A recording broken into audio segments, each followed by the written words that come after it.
Witam Was wszystkich na moim kanale. Słuchajcie, kontynuacja o silniczkach oplowskich. Jedziemy dalej z koksem. Słuchajcie, mówiłem sobie cały czas o naszej Astrze H. Słuchajcie, dzisiaj omówimy sobie silnik o symbolu Z16XR. Słuchajcie, Z16XR to jest kontynuacja poprzedniego silnika, który był w Astrze H. Słuchajcie, i z tego co pamiętam, w ostatnich modelach też Astry G prawdopodobnie. Jeżeli się mylę, to mnie poprawcie, bo ja jeszcze nie sprawdziłem tak na 1000% tych informacji, czy to na pewno tak jest, ale prawdopodobnie tak jest. Jeżeli nie, to mnie po prostu poprawcie w komentarzach, to zrobimy jeszcze jeden inny materiał, który tam będzie to wszystko prostował. Słuchajcie, silnik Z16XR jest jednostką o pojemności 1600, pojemności to tam 1590 parę dokładnie. I cóż on takiego ma innego w porównaniu do poprzedniego modelu Z16XP? Przede wszystkim, słuchajcie, zastosowano tutaj zmienne fazy rozrządu. Au, gorące! Mamy tutaj, słuchajcie, kółka zmiennych faz rozrządu, czyli nie mamy takich typowych kół rozrządu zwykłych, jak to było w XRP i tam był wyraźnie tylko jeden czujnik wałka rozrządu. Tutaj mamy, słuchajcie, zmienne fazy rozrządu sterowane kołami zmiennych faz rozrządu. One są mniej więcej w przybliżeniu tak skonstruowane, są na specjalnych tak zwanych takich sprzęgiełkach olejowych, które są sterowane za pomocą tutaj zaworów zmiennych faz rozrządu. I tutaj mamy, słuchajcie, zawór wylotowy, z drugiej strony mamy zawór ssący. Te zawory są taktowane specjalnym, słuchajcie, czujnikiem, sygnałem ze sterownika silnika, i na tej podstawie ten zaworek wie mniej więcej, jaką dawkę oleju tutaj sobie zadocować, żeby odpowiednio ustawić kąt wałka rozrządu. I na tym generalnie tak w dużym przybliżeniu polega technologia zmiennych faz rozrządu. Ten silnik od poprzedniego jeszcze różni się tym, że mamy tutaj, słuchajcie, po każdym, słuchajcie, na każdy wałek rozrządu, czyli osobno na wałek rozrządu wydechowy i na wałek rozrządu ssący mamy dwa osobne czujniki wałków rozrządu. I co to daje? To daje, słuchajcie, lepsze sterowanie osiągami silnika, lepszą i bardziej precyzyjną pracą, czyli ten silnik jest bardziej elastyczny, no i w tym momencie on może uzyskiwać większą moc. Do poprzednika, no to różni się około 10 koniami mechanicznymi. No powiem Wam, że na przykład mój silnik na hamowni o dziwo wypluł prawie 120 koni mechanicznych, 118 tam z groszem wypluł. Także no, bywa tak, że te silniki one po prostu mają nawet troszkę większą moc, niż to przewiduje producent. Co jeszcze o silniku Z16XR? Ten silnik, słuchajcie, nie ma hydraulicznych popychaczy zaworów. To są tak zwane zawory termiczne. I tutaj cały nasz układ zaworowy wymaga co 150 000 kontroli luzu zaworowego i regulacji. Nie wiem, czy jeszcze tej jesieni ja to pokażę. Zrobię po prostu może taki typowy tutorial o tym, jak to robić, jak to sobie z tym radzić. Na pewno na wiosnę będę to robił, bo to no, trzeba troszkę poświęcić czasu, żeby to przeprowadzić. W każdym bądź razie no, taką czynność trzeba przeprowadzić, żeby ten wasz motor pracował porządnie i odpowiednio. Ja wiem, że ja tutaj w tym silniku miałem to chyba robione Niemieckie serwisy to generalnie tego pilnują i tak przypuszczam, że a może się mylę, no ale myślę, że ten mój motor chodzi dosyć płynnie, nic tutaj się z nim nie dzieje, więc pewnie jeszcze jestem przed taką regulacją. Także koniecznie taką regulację musicie przeprowadzić. Słuchajcie, czego jeszcze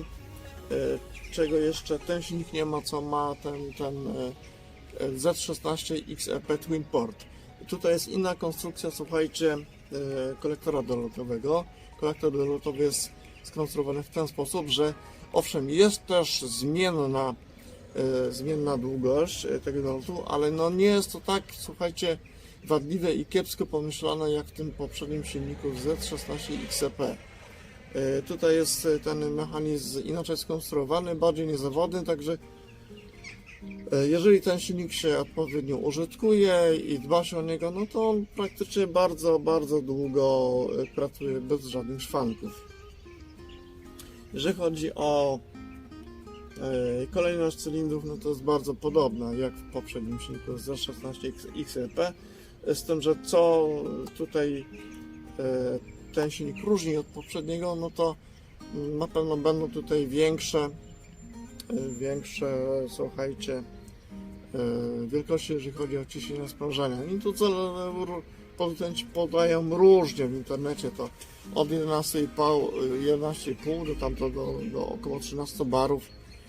To tak często w wypisach jest opisane, że ten silnik powinien uzyskiwać. Ja uważam, że tak na poziomie 11,5 bara do 12 to ten silnik powinien sobie mniej więcej takie ciśnienie uzyskiwać. Mój silnik ma, słuchajcie, tam troszeczkę około 10,8 około 11 barów. Ja tu kiedyś robiłem film, tam mi dużo niższe pomiary wyszły, dlatego że po prostu ten mój manometr on przepuszcza. I zanim ja sobie przeszedłem od kabiny do tutaj do stanowiska pomiarowego, no to tam mi zgubił troszeczkę, także ale no niewykluczone, że gdzieś tam mi też troszeczkę może gubi to moje urządzonko, ten mój motorek. Dlatego przy następnej wymianie to zamierzam, słuchajcie, zrobić taką porządną półkankę, bo ja w swoim silniku nie robiłem, tam wszystkim polecam to, a u siebie szef w dziurawych butach chodzi, także u siebie czekam na zrobienie porządnej półkanki, żeby te wszystkie syfy z silnika jeszcze porządnie przepłukać. Ja już go otwierałem, myłem, muszę wam powiedzieć, bo poprzedni właściciel z tymi wymianami oleju był na bakier. Także jeszcze od razu chcę dodać, ptice mnie tu kurczę zagłuszają, lecą do ciepłych krajów chyba, papa, lecz się, no, bo u nas zima będzie. Także ten silnik jest bardzo, słuchajcie, wrażliwy na zbyt późne zmiany oleju. O to trzeba dbać i najlepiej co 10 tysięcy, jak niedawno sobie tam pisałem z jednym z oglądających, te wymianki trzeba koniecznie, słuchajcie, przeprowadzać w terminie. Jeżeli tego nie robicie, no to co się dzieje? Silnik się zagarowuje, on zaczyna tam troszeczkę nieprawidłowo pracować, jeżeli chodzi o układ zaworowy. Poza tym, słuchajcie, są często nieprawidłowości w zakresie sterowania tutaj zaworami zmiennych faz rozrządu, jeżeli jest zanagarowany silnik i olej jest bardzo brudny. Dodatkowo dostają w kość koła zmiennych faz rozrządu. I jeżeli macie taką sytuację, no to zaczną się wycieki, bo generalnie ten olej, który tam nie zostanie odpowiednio wtłoczony, albo tutaj się coś wam zablokuje, to będzie wam wybijało na przykład uszczelki, słuchajcie, na uszczelniacze na wałkach rozrządu i tam zacznie sobie lecieć olej, także to jest znak, słuchajcie, że no coś jest nie halo z tym całym transportem oleju. Jeszcze jedna sprawa, ten silnik, on też jest, słuchajcie, no ma taką przypadłość jak ten poprzedni XEP, cała ta tutaj nasza pokrywka, Ona ma wbudowaną tutaj, słuchajcie, odmę. No i to ulega też uszkodzeniu, to ulega często pęknięciu. No i na to też trzeba uważać, jeżeli Wam odma pęknie, no to nie będzie tego transportu gazów i zrobi Wam się potężne podciśnienie tutaj w silniku, no i wtedy to już trzeba uważać, bo może nawet tam rzucić Wam oleju do góry i cały olej Wam dosłownie wyrzuci na zewnątrz i w tym momencie może dojść do zatkania Waszego silnika. Także to trzeba uważać, pilnować tego i objaw jest taki, że jak odkręcicie sobie korek, to nie będziecie mogli go odkręcić, bo on będzie taki zassany praktycznie. W momencie jak ściągacie korek podczas pracy silnika, to silnik nie powinien tam specjalnie zmieniać obrotów, powinien pracować cały czas tak samo. A jeżeli coś takiego się dzieje, znaczy są samochody, w których jest ogólnie podciśnienie w komorze i tak BMK tak mają, to starsze często, że właśnie tam jest praca na podciśnieniu i w tym momencie jak ściągnięcie korek, to ten silnik on będzie Wam tam zacznie sobie fiksować. Tutaj po ściągnięciu korka w naszym Opelku to generalnie silnik powinien pracować cały czas na takich samych obrotach. Nic się tutaj nie powinno dziać. Także jeżeli chodzi o sterownik silnika, to jest podobnie jak XCP. No Opel sobie wymyślił montaż, no to trzeba być, że tak powiem, z wielka stykniętym, żeby sterownik silnika montować na kolektorze dolotowym, gdzie są, słuchajcie, wibracje, naprężenia, zmiany temperatur. No te sterowniki one się dają bardzo często. Nie wiem, czy ktoś wymyślił, żeby to sobie zmieniać w innym położeniu. Możliwe, że gdzieś tam ktoś coś już takiego wymyślił, bo to często gęsto tak jest. Natomiast przez taką lokalizację te sterowniki się często potrafią uszkodzić i zaczynają się kłopoty. Jeszcze jedna sprawa, którą tutaj jedna z oglądających zwrócił uwagę, co ja nie zauważyłem, to słuchajcie, ten silnik on praktycznie chyba nie ma przepływomierza, z tego co pamiętam, natomiast ma, słuchajcie, czujnik powietrza dolotowego i na tej podstawie on sobie tutaj podaje pomiary do sterownika silnika na wejściu mieszanki. Także nie ma tutaj przepływomierza, jest za to, słuchajcie, czujnik temperatury powietrza dolotowego. Także no, taka ciekawostka. XCP miał przepływomierz, ten ma zupełnie co innego, ma, słuchajcie, czujnik powietrza, temperatury powietrza dolotowego. Także co jeszcze? Mamy dwie sondy lambda. Jedną sondę lambda mamy przed katalizatorem i ona tutaj sobie siedzi tutaj w tym miejscu. Druga sonda lambda jest za katalizatorem i to jest generalnie kontrola, słuchajcie, to jest kontrola składu mieszanki już za katalizatorem. I ta druga sonda generalnie działa w ten sposób, że ona dokonuje pomiaru po nagrzaniu się katalizatora. I generalnie, przynajmniej u mnie tak jest, że ona sobie wstaje po uzyskaniu tam odpowiedniej temperatury przez katalizator. Aczkolwiek u mnie ta sonda też zaczyna już powoli siadać, bo zaczyna się, czasami pali mi się kluczyk na desce rozdzielczej, także wiosna, albo może szybciej, to po prostu sonda pójdzie do wymianki. Jeżeli chodzi, słuchajcie, o inne awarie, no to ten silnik nie ma zaworu EGR, no i bardzo fajnie, bo to jest, że tak powiem, dziadostwo, które jest w silniku poprzednim XCP. Także dzięki konstruktorom Opla za to, że tego nie ma, jest dużo fajniej, przyjemniej i dużo mniej ten silnik ulega awariom.